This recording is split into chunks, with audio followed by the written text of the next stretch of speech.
You're listening to 4CRB's interviews and talkback series. I'd like to welcome to the microphone Supreme Court Judge David Ashton Lewis. Well, thank you for that welcome. That's a lovely welcome, and naturally I'm honoured to be here.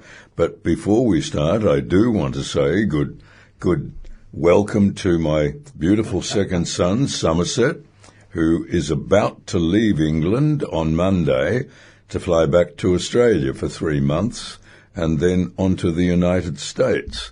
And I would particularly like to say welcome to a very lovely lady who listens to us all the way in France, living in a little village, and she marvels how modern technology she can hear us. So to Margaret, I welcome you, and I hope that beautiful French cuisine and countryside are just burning into your heart and mind. I'd also like to welcome everybody else who's listening, yes, no matter wherever you are. Yep, everyone. And I will give you welcomes if you send to give us your name. I will always welcome everyone, but these two have given their names, and so Lovely. Very pleased to welcome them. Well, we got a request last week with and I know we've done this topic before, so it is time to refresh. Yes. And it is about China and Taiwan. Yes. And obviously China is running through some naval exercises off the coast of Taiwan at this point in time. And it just seems to coincide with the inauguration. Maybe that's not the right term. You're right. Inauguration of the Taiwanese president. The Taiwanese president. And he is known as being quite a hawk for the maintenance of Taiwan's independence. But it's not just naval forces, Cole. They've got air forces flying. Many of times they've crossed into the airspace of Taiwan. I understand no ships have. They have remained very close to the naval or the water boundaries. But if you look at a map of it, they've surrounded virtually in their exercises Taiwan. Now, there is a huge difference between intimidation and action. Yes. Now, many of the world's pundits are saying this is the first step to action. Well, it may or may not be, and only time will tell that. I think it's fair to say that China has a fundamental belief that Taiwan is part of the People's Republic of China. The people of Taiwan say no. Now, they've got some strength in that because the indigenous Taiwanese are not Chinese. But naturally, after 1949, when Mao and the Communist Party defeated Generalissimo Chiang Kai-shek, he and the Nationalist Army fled across the waters. I think the gap between mainland China and Taiwan is 190 kilometres, and fled across to there and obviously established the Republic of China, as it was called initially, and then it became and is the Republic of Taiwan. China, not violently at this stage, but vociferously reject that, saying, no, you are part of China, and mainland China, and the government and probably the majority of people in Taiwan say, we want nothing to do with you. Now, for any of you who have visited both the People's Republic and Taiwan, Beijing is a beautiful city, and it's set out well. Guangzhou, Shanghai, they are all part of the Chinese, the People's Republic of China, and they're certainly nice. But if you visit Taiwan, as I have and spoken there a number of times, you can see what China would have been like had Mao and the Communists not won office, which they did in 1949. So we've had this tension between the People's Republic of China and the Republic of China, then the Republic of Taiwan, saying, no, we don't want to be part of you. People's Republic and modern governments say, well, we don't care what you say, you are part of mainland China. The Taiwanese said, well, we don't really care what you say, we are not. We are independent and we will never, ever agree to join the People's Republic. Now, as I said, if you go to Taipei and parts of Taiwan, it's stunning. It's dynamic. It is definitely democratic as we understand democracy. And I think that everyone I speak, it's a done deal. You know, if the People's Republic attack, they'll be done very quickly. I don't know about that. I just think their armed forces are quite deadly and very efficient. But then we have the other things to put into play. Ever since General Chiang Kai-shek fled to Formosa, or to Taiwan, as we know it now, it was made clear by the Americans, we will not let you be invaded. We will defend your independence and integrity. Now, as 80 or 75 years have gone on, one can question, are the Americans still as committed to that? Sure. Because if they're not, probably Taiwan would lose after protracted warfare. Look at what Ukraine, with 40 million people, has been doing to Russia with 192 million people. So it's not so much the size of the population, it's the equipment and the way it is used. Now, the Taiwan has some of the first-class equipment of the United States, but not only that, their own inventions, their own aircraft. And I think I'd step out on a limb here and say, if the People's Republic, to take Taiwan, they've got to cross 190 miles of water. Now, they can bomb them and they can fly over, but to physically take the land, you need boots on the ground. And I don't know whether whatever the Chinese send across, or the People's Republic send across, that they would just jump off their landing craft and walk into Taipei. I think it might be a very different story. When we actually have a good look at the peoples, and we look at the Russians, and we've seen what's happened there in the Ukraine, where, you know, you've seen tank commanders turn their tanks around and going, I'm not going in there. Yes. They haven't seemed to be as committed as the Ukrainians, or as well trained, potentially. What do you think of the Chinese? I think they're probably in the same boat, because if you look at countries like United States, Canada, Australia, New Zealand, Great Britain, Germany, they all have a history of fighting in tough wars. Yes. Now, sadly for Germany, they lost, but they put up an awfully good fight that they kept the whole world at bay for 6 years. But Britain, if you look at the British in the Falkland Islands compared to the Argentinians, well, the British have a history of battlefield skill. Well, the Argentinians didn't have it. And so when you look at China, the People's Republic, only small segments have actually fought in wars. Pretty much the same with Taiwan, but the people supporting Taiwan have that history. I mean, I would hate to even go over the ditch and try to take New Zealand. Yes. Because as small as it is, their army, they have no air force to speak of, but their navy would not be pushovers. Yes. And the same with Taiwan. So I think it's not a lay-down misere that China would just walk in and take the place. I think China might get a bloody nose. Now, the only thing the Chinese can call upon is the Russians, who do have experience in their military training and their military colleges of fighting the Great Patriotic War, 1941 to 45. Sure. But as you rightly touched on, as we've seen, according to the Russians, Ukraine was going to be gone within 100 days. Well, here we are nearly 2.5 years on, And we've seen the benefit of communism. You will build one tank and it will be to this specification. And they've missed out on competition where individual industries will say, hey, we've got a better one, and we've got another better one, and we've got another better one.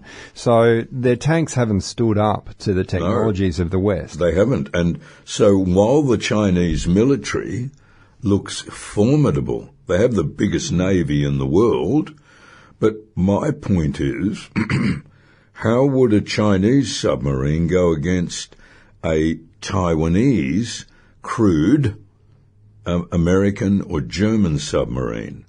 I don't know that it would be, over very quickly. And so I can only go back. I think the Chinese might know this, and that's why their tactics at the moment is threat, intimidation, fear. But it's good to see the little mouse that's roaring, the mouse being Taiwan, just saying, don't.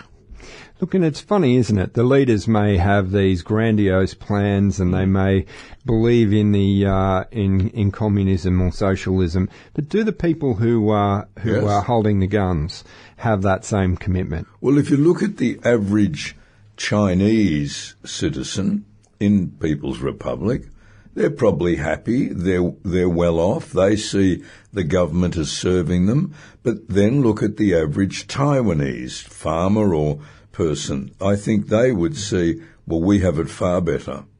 And remember, we've said in the past, you can cure a man of totalitarianism, but you cannot cure a man, once they've tasted it, of freedom. And the Taiwanese have tasted freedom to an extent that the Chinese have not tasted it. Look, I was going to bring up Hong Kong, the 99-year lease where the POMs, or the English, handed back Hong Kong to the Chinese government after that period of time. And David, you know the history better than I. There were a lot of promises made. Well, let's look at two main promises. The British took Hong Kong in 1897, around that time, and it was promised to be returned after the Second World War in 1997. When they took it, there was no time that the British could have stayed there. Yes. But the change in world politics, to have a small outpost of British Empire tucked right in against this giant, well, it made sense to say, no, we'll hand it back. And so they did in 1997.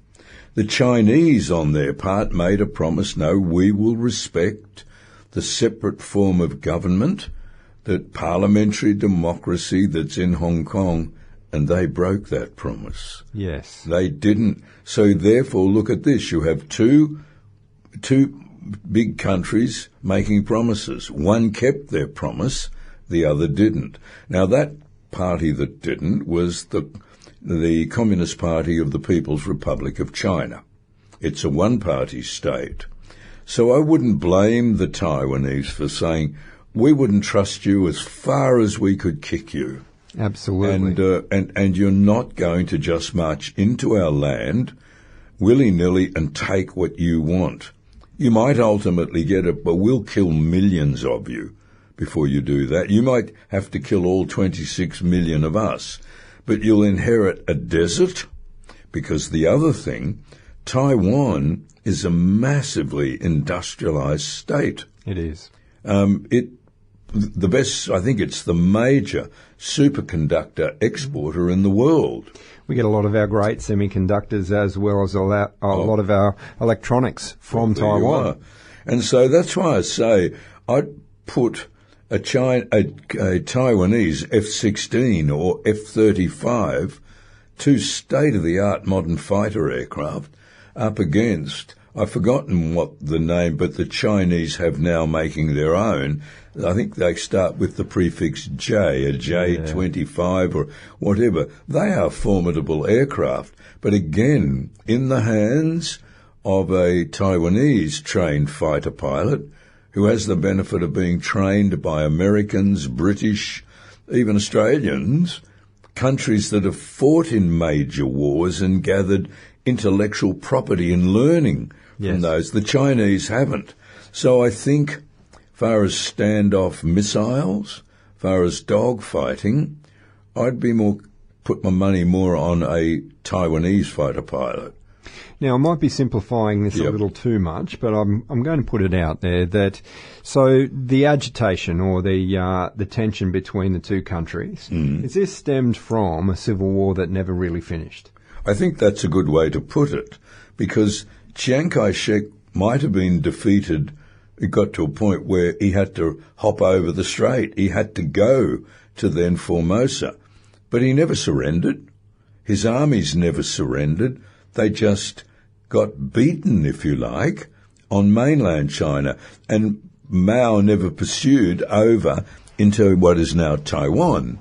He stopped at the sea. And so, since 1949, those Chinese who may not have won on the battlefield have won on every other field. Parliamentary democracy, freedom, freedom of thought, speech, and industrialized. I mean, Taiwan is probably more industrialized per head of population than is the People's Republic.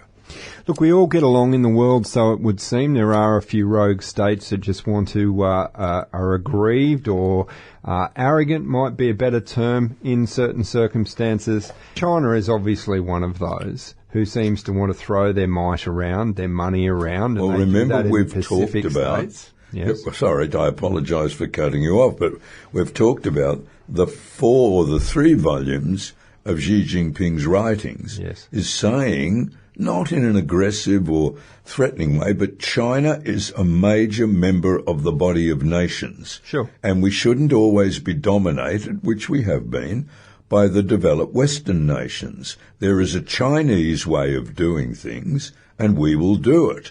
Well, we've seen part of the Chinese way of doing things, and it was called the Wolf Warrior Code, where they intimidated, they threatened, they did it to our own country. Yes. When they were displeased with us, they just cut off, they put tariffs on everything, put businesses out of business who had had good trade with China, whereas when we have an argument with the United States, we resolve it through negotiation. I mean, you couldn't have closer allies. Yes. But we've had arguments. We've got matters currently in the International Court arguing against behaviour of America, and I've forgotten the name of the body, the World Trade Court.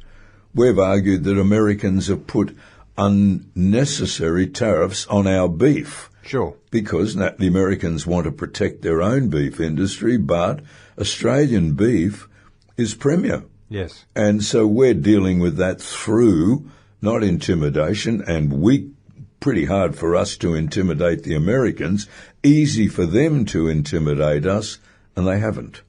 So, David, another simplistic question. Yep. Do you see a solution to the problem? I think there is. If China moves away from a belligerent, bellicose Chinese way and accept, well, there is a Chinese way, but we must balance it with a European way, with a North American way, and find how we can deal with these issues in a peaceful manner that resolves it to everyone's satisfaction. And that is unlikely, in my view. I think it is. It is at the moment, because China really has only emerged after Deng Xiaoping came to power in 1976-78, after finally ending the dominance of the Gang of Four, which was Madame Mao, and I've forgotten the other 3, and they came to a clash with Deng Xiaoping, and he won.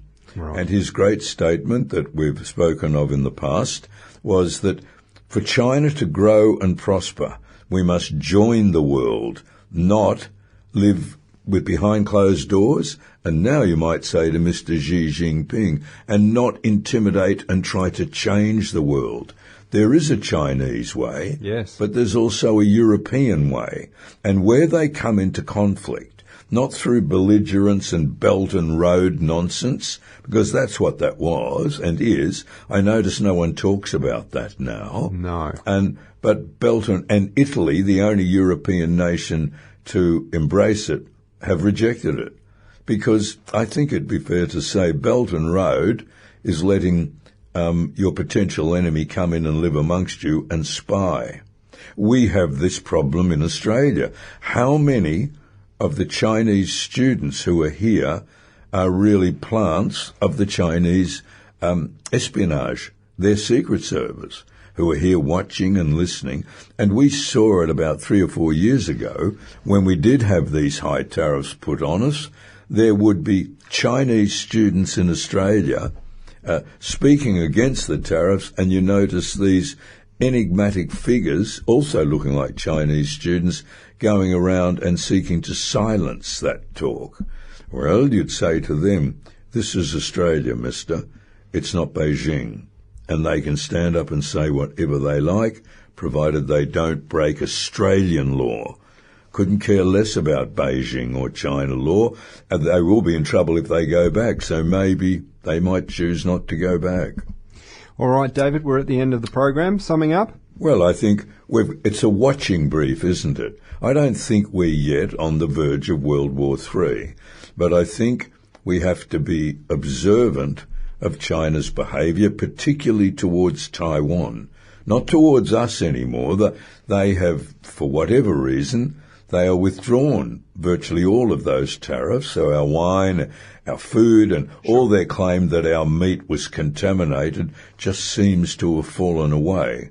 But I think we do have to watch China in the way that it seeks to resolve some disagreements by nothing other than Nazi-like military action. Indeed. So it's a watching brief. It is indeed. All right, David Ashton-Lewis, thank you very much for your time. Oh, thank you for having me. You've been listening to 4CRB's interviews and talkback series. Support local online content and become a financial supporter today at 4CRB.com.